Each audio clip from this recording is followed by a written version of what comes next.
So I'm going to talk to you about foraging today. Foraging is a really important concept in bird health, and it's something that I want to go over because there's a lot of different ways to encourage your bird to exhibit these natural behaviors. Birds in the wild normally split their routine into social groups. They split it into grooming themselves, sleeping, and foraging for their own food.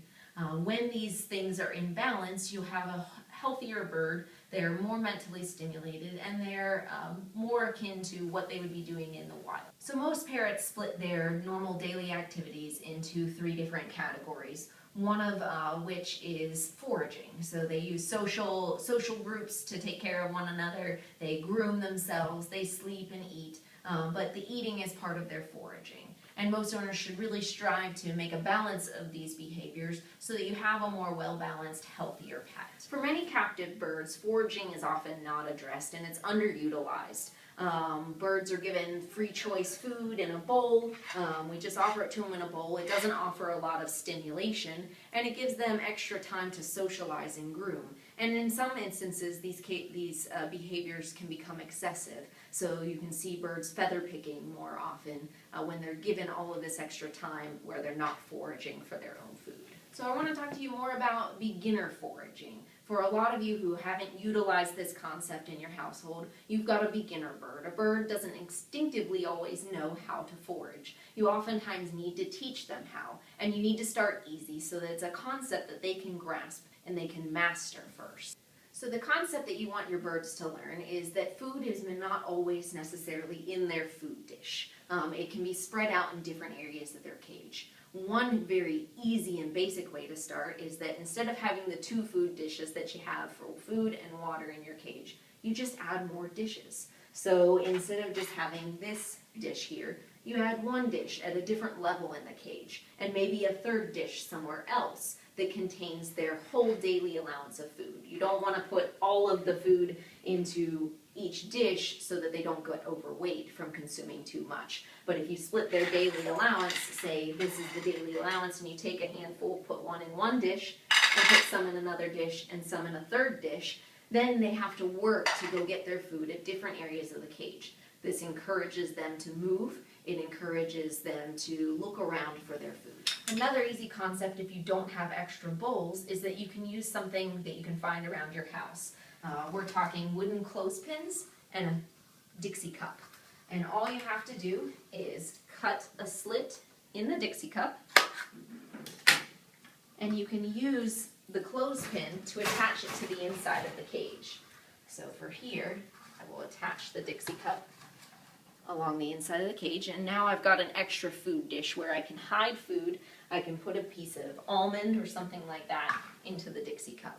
You can use a larger Dixie cup for larger birds, or you can use this small size for small to medium birds.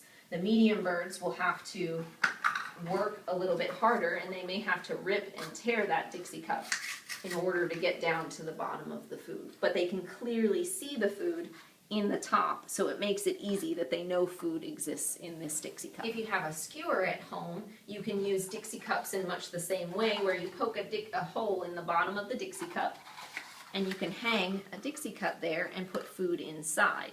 The skewer itself can also be used as a beginner foraging type toy, where you can attach fruits and vegetables to the outside of this and hang fruits and vegetables in a manner where that they can see them and chew the food off of a skewer hanging instead of putting it in a dish as we traditionally do. For birds that like to ground forage, such as cockatiels and cockatoos, one of the other ways that you can enrich their lives is you can purchase an artificial grass mat or a hay mat like they make for rabbits and guinea pigs with Timothy hay. It's a woven mat. And what you do is spread out their food and their regular diet in a pattern along that mat so that they have to pick it out of between all of the little fibers that are sticking out. So they have to forage for that like they would almost as an artificial grass, basically, like they would in the wild. So something that you can do to teach your bird to learn that food is maybe hiding under something is place your bird on a table with you so that you can work with them. And what you do is show them something that they value, something that they like. My bird loves almonds, so an almond can work perfectly for something like this. And what you do is you show it to them, and you set it down towards the table. And as they go to reach for it, maybe you pick up a piece of paper, or in this case, it's a paper towel, and you have them walk over, and I just hold this piece of paper up. So he's not afraid of what this thing might be, but he knows he can come pick the food up. In the next step, when you do this almond, you might place it so that it's lightly sticking out from under there. So they can still see it, but it's partially hidden. And the next time you want to show them, say, look what I'm doing, I'm putting it under here. And just put it right at the edge. So all they have to do is lift up the edge of the paper towel, and they can see that a piece of food is there. You can do this with a paper towel, you can do this with a piece of paper, it all works about the same way. And last but not least, another easy thing that you can do is if you have a cholla wood perch. This is a perch, it's made out of wood and it has a lot of holes in it.